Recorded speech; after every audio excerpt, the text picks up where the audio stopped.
guys, and welcome back to the channel and the next episode of Stadiums That Inspire. Let's kick off this episode with the Christmas themed park by Murph075. This is Christmas Land, and the park was actually his wife's idea, and he has included a lot of great nods to some of his favorite Christmas movies and has a lot of great decoration in this one, keeping in theme with the holidays. He sent me this one just in time for this episode, so let's jump right into it. Let's start this one off in foul territory where he has some Christmas trees right behind home plate and also some rooftop lounges where you can grab a quick bite and maybe some hot chocolate from the nearby vendors. I like how he's also got the roof cover on the top in case it snows, since this is located in the North Pole. The left field area looks great with the candy cane corner and Hermes Place. You also arrive to the field via the Polar Express, and of course you can stay the night at the Holiday Inn. I love how he has the bleachers built into the snowy hill, and of course using pine trees to line the outfield walls. Above the batter's eye, we have some more lounge seating right in front of the reindeer pen, and we even have some great decorated Christmas trees on either side. Just a great use of that White Sox prop. Down the right field line, we have the Mrs. Claus Bakery and the Gumdrop Inn. You'll also find me hanging out at Rudy's Milk and Cookies for a good duration of the game. And if you were on the naughty list this year, don't worry, you can still catch the game from the naughty list bar. Now let's take a closer look at the backdrop as we can see the Chapel of the North, the warehouse and sleigh garage, and also the toy factory. We can also see Santa's sleigh gearing up to take off on that runway. And next to the toy factory, we got the elf barracks as well. And just behind the barracks, we get the actual North Pole. I also really like the sign that he included with his name in the back of the mountains. Just over the center field scoreboard, we can also see where the Grinch is waiting to steal Christmas. Alright, we're going to wrap up this park with a quick peek of the field at night. I love the idea and the creativity of the stadium, and he executed it really well. And I wouldn't expect any less from Murph with his builds. He's also really killing it with his stadiums in the Ricky Davis League for Phil over at Studio 44, so be sure to give his other stadiums a look over in the vault as well. Alright, we are going to do a 180 and head on over to Italy. If you are looking for a scenic stadium in paradise, then look no further than Amalfi Coast Stadium by Ron Solo 412. We have to start this off behind home plate to get a look at all the work that went into the backdrop. A lot of great detailing with the various hotels and buildings on the mountainside. This park also holds around 15,000 people and is located right on the beach. This park also gives off really good relaxation and vacation vibes. I really enjoyed looking around outside the stadium as they've included an entire resort town that almost gives me Honolulu vibes. They did a great job with the detailing with the boats, hot air balloons, and marinas all around the stadium. Over in left field, we get a couple great grass roof bars and a restaurant with plenty of covered tables to sit and enjoy both the game and the view of the ocean. In right field, we have some bleacher seating and a paradise dining restaurant with multiple decks to enjoy the game and surrounding coastline. There's also a beach to hang out at and a dock to do some fishing off of. Alright, that's going to wrap up our time in Italy. Another great concept executed perfectly. I always love the smaller parks and the scenic settings. Now let's head on over to Titletown, USA for a park from a new user we haven't seen before. This is England Field at GMC Park by Bob from Waco. This is the first park I've seen of his, and he has brought us some cool concepts and a great skyline.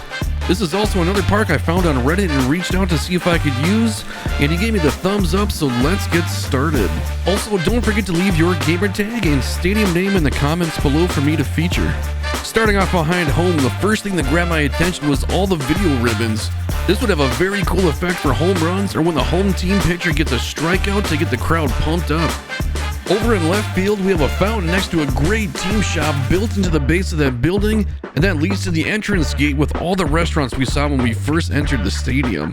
I really like how the ribbons wrap all the way around the building as well. Next, we get a great look at that skyline and the custom structures he's made using combinations of shops, vendors, and smaller buildings. I love the concept of having a curved overlook just off center of the batter's eye with the stadium name on it, and the planters behind it with the grass and palm trees are a nice added detail as well. Right field looks fantastic with the giant scoreboard above the upper deck, and the hillside seating next to the lower deck bleachers is a neat idea too. He did a nice job on the concourse with the vendors, and the smaller upper deck sections look awesome, and he even included the roofs with the AC units on the top. The ivy walls are also a nice bonus. Alright, we're going to end this with a reverse from the usual night shot with a daytime sweep of the field to get a better look at that skyline. Great job on this one, Bob, and definitely feel free to submit another stadium for me to check out. I would definitely love to see another one of your stadiums if you have more. Okay guys, buckle up for this one, because this just might be my favorite realistic stadium build. This is Angel Stadium Future by Breakfast Cat.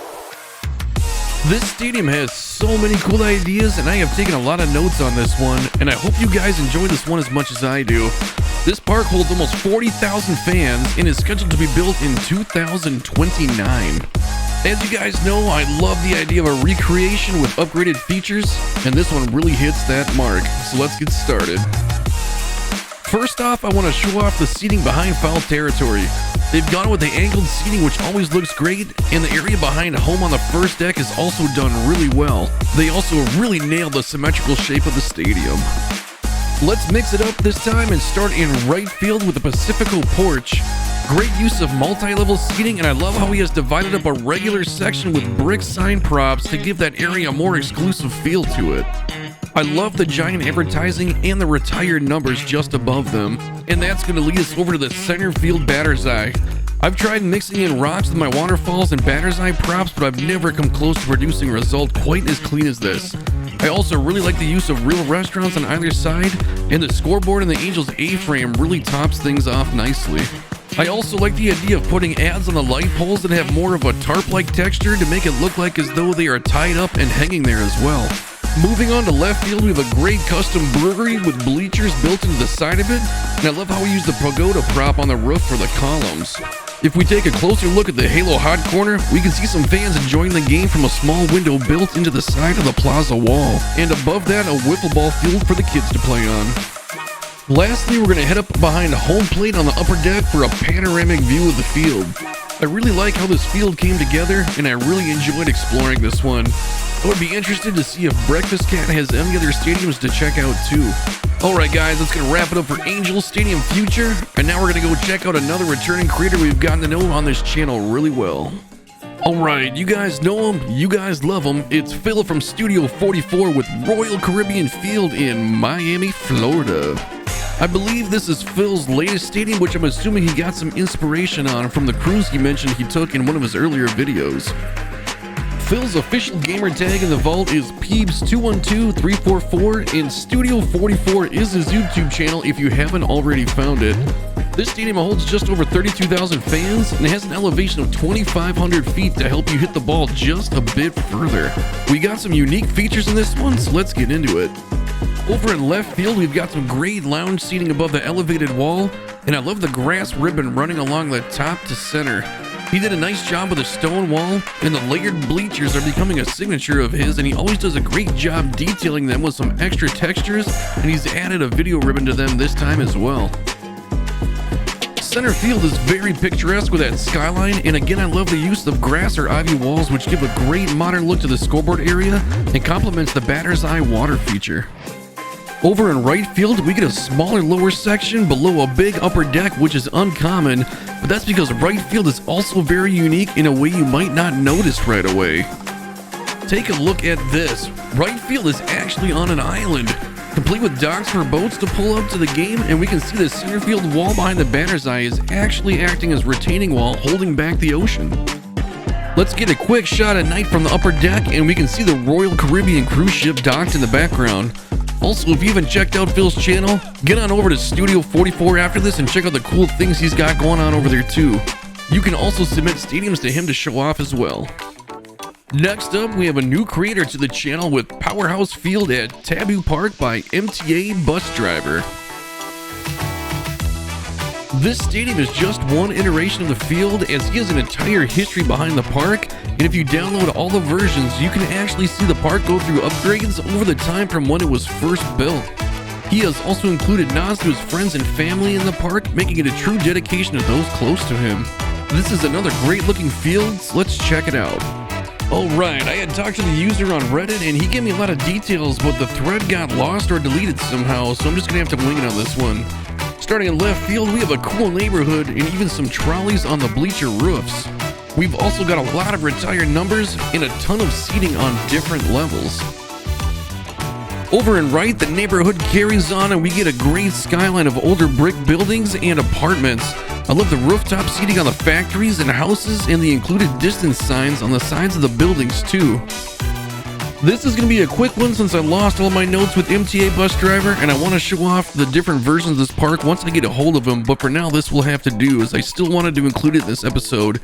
MTA Bus Driver, if you see this, get a hold of me in the comments so we can do a full showcase on this one.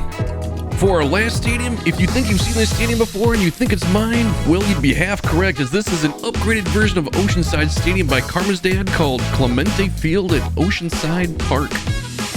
Carmen's dad made some cool improvements to my stadium and sent it to me, so let's start with the custom scoreboard he added in right field, where he added the team name and out-of-town scores as well. Very cool. Next up, he really cleaned up the right field corner and replaced the pirate ship with an awesome statue and Hall of Fame, and even combined our gamer tag initials and added a 21 on the ivy wall for me. He also included an escalator to the added picnic tables, and I love the lower level with the batting cage and the arches that we see in the left field wall as well. Over in left field, he removed the restaurant, which I wasn't exactly in love with anyways, and he gave it a nice clean look with the grill and even some oceanside seating. Lastly, he added some great signage to the stadium with the San Juan behind home plate, Clemente Field on that batter's eye anomaly in right field, the Tiburones on the scoreboard, and Puerto Rico on that center field building. Just an awesome job, and I love these upgrades. And that's also going to be a wrap on episode 5 of Stadiums That Inspire. I wanted to get this out for the holidays, but I'll have to settle for getting it out before New Year's. I really enjoyed showing off your creations, and I want to thank you again so much for tuning in and all the support and subscribers I've been receiving recently. You guys really are what makes this channel what it is, and I can't wait to see what you guys come up with next. Don't forget to submit your stadiums in either the link in the description or leave your gamer tag and stadium name in the comments. As always, take care guys, and I hope to see you in the next one.